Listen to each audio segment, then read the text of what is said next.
चलिए अगली खबर का रुख कर लेते हैं, लखनऊ चलते हैं। स्वामी प्रसाद मौर्य के साथ आज 2 मंत्री और 6 विधायक साइकिल की सवारी करेंगे। अब से थोड़ी देर बाद ये बागी नेता चुनाव से ठीक पहले प्रेस कॉन्फ्रेंस कर समाजवादी पार्टी में शामिल होंगे। लखनऊ में समाजवादी पार्टी के दफ्तर में इसके लिए खास तैयारियां की गई हैं। गाजे बाजे, ढोल धमाके, ताशे और देखिए पूरा हुजूम लेकर 8 विधायक 3 मंत्रियों के साथ स्वामी प्रसाद मौर्य आज साइकिल पर सवार होंगे। लखनऊ में स्वामी प्रसाद मौर्य के घर से लेकर समाजवादी पार्टी के दफ्तर तक समर्थक जोश में हैं और जश्न मना रहे हैं। जश्न की तस्वीरें भी आपके सामने हैं। कौन कौन से विधायक आज शामिल हो जाएंगे और कौन कौन से मंत्री आज शामिल हो जाएंगे। स्वामी प्रसाद मौर्य के अलावा धर्म सिंह सैनी मंत्री थे योगी सरकार में, वो आज समाजवादी पार्टी की साइकिल पर सवार होंगे। इसके अलावा दारा सिंह चौहान, ये भी मंत्री थे योगी सरकार में पूरे 5 साल, वो भी आज साइकिल की सवारी करेंगे।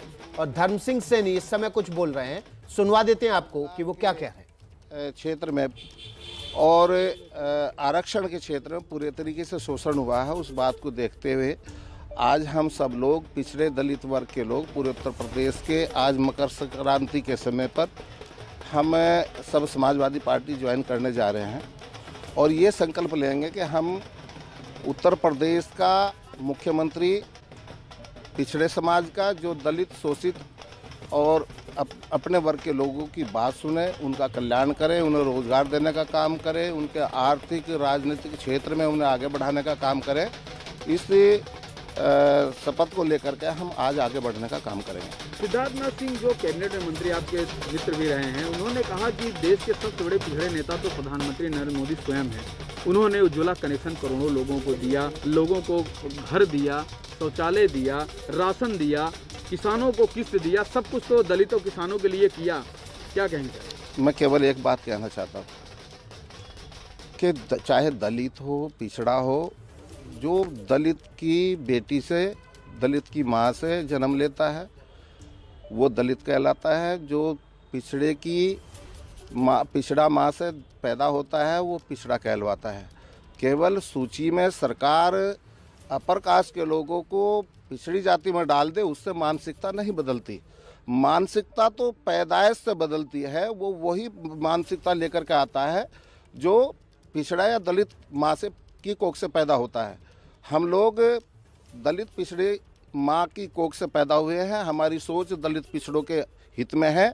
जो लोग अपने जाति को पिछड़ी सूची में डलवा करके अपने आप को पिछड़ा कहलवाने की बात करते हैं, मैं नहीं मानता कि वो पिछड़ों की सोच रखते हो या पिछड़ों का कल्याण करते हो। सिद्धार्थनाथ सिंह ने एक बात और कही सर, अभी सुबह सुबह उनसे हमारी बात हुई तो उन्होंने कहा कि 5 वर्ष तक पूरा सरकार में रहे, पूरा एकदम रसूख में रहे, पूरा एकदम, उनका कहना ये था कि मलाई पूरा खाए। अब जब अपना अपना स्वार्थ देख रहे हैं तो भागना शुरू किए हैं, क्या कहेंगे? देखिए, अगर हमने मलाई खाई है, जांच करवावे, हमें जेल भेजे। रही बात, हमने बार बार अलग अलग प्लेटफार्म पर, सरकार के प्लेटफार्म पर और संगठन के प्लेटफार्म पर हम सभी लोगों ने इसका ऐतराज़ किया, इसका विरोध किया कि दलित पिछड़ों की उपेक्षा हो रही है। तो बीजेपी से निकलकर बस समाजवादी पार्टी में औपचारिक तौर पर दाखिल होने वाले हैं बीजेपी के ये बागी। मतलब वो जो माहौल बन रहा था ना, आज उस पर मोहर लगने वाली है। और ये जिस तरीके की गतिविधियां, घटनाक्रम तेजी से बदल रहा है, इस पर मोदी सरकार में मंत्री हैं कौशल किशोर, उन्होंने एबीपी न्यूज से खास बातचीत की है। और इस बातचीत में कौशल किशोर कह रहे हैं मौर्य समझ गए थे कि बीजेपी ही नेवला है और आस्तीन में छिपे हुए सांपों को वो खत्म कर देगी, इसी वजह से मौर्य निकलकर भागे हैं। केंद्रीय मंत्री कौशल किशोर से बात की एबीपी न्यूज संवाददाता अंकित गुप्ता ने। उत्तर प्रदेश में चुनावों की तारीखों के ऐलान के बाद से ही बीजेपी में नेताओं और मंत्रियों को जाने का सिलसिला शुरू हो गया। इस वक्त मेरे साथ मौजूद हैं बीजेपी के सांसद और केंद्रीय राज्य मंत्री कौशल किशोर जी। कौशल जी, जैसे चुनावों की तारीखों का ऐलान हुआ, कई सारे मंत्रियों और विधायकों ने इस्तीफा देना शुरू कर दिया। विपक्ष कह रहा है, ये तस्वीर दिखा रहा है कि बीजेपी में सब कुछ ठीक नहीं है और कमजोर हो रही है।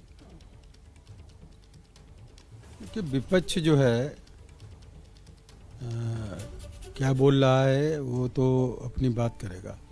सच बात यह है कि जो लोग भी गए हैं वो उन लोगों ने अपने क्षेत्र में काम नहीं किया और अपने पद का, चाहे मंत्री रहे हों और चाहे विधायक रहे हों, आखिरी समय तक के उसका लाभ उठाने का प्रयास किया। और इसीलिए आचार संहिता लागू होने के बाद ये लोग भाग खड़े हुए, क्योंकि इनके खिलाफ इनके क्षेत्र में एंटी इनकम्बेंसिंग थी, जनता इनका विरोध कर रही थी। जनता इनके खुद के विधानसभा क्षेत्र में इनको हरा देना चाहती थी, इसलिए कि उनकी इन्होंने सुनी नहीं। मंत्री पद पर रहते हुए या विधायक रहते हुए जो काम उनके करने चाहिए थे वो किए नहीं, उनसे मिले नहीं, उनसे मुलाकात असंभव हो गई थी, इसलिए वो जनता पीड़ित थी। और जब एक रिपोर्ट में आया कि नहीं जो है इन लोगों के टिकट भी कट सकते हैं, तो अपना भाग के खड़े हो गए और सपा में चले गए कि वहाँ टिकट लेने का काम करेंगे।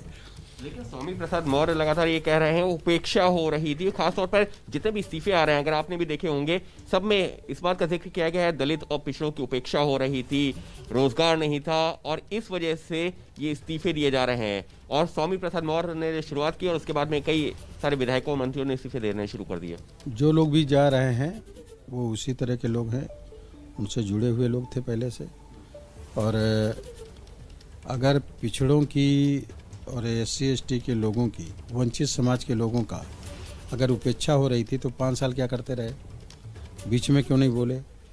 आचार संहिता लागू होने के एक महीना पहले बोलते। 5 तो लखनऊ में जो दल बदल की राजनीति अपने शबाब पर है, सभी अपने अपने सुरक्षित भविष्य की ओर भाग रहे हैं, उस खबर पर हम लगातार बने हुए हैं। हमारे साथ लखनऊ से कुछ संवाददाता भी जुड़ेंगे।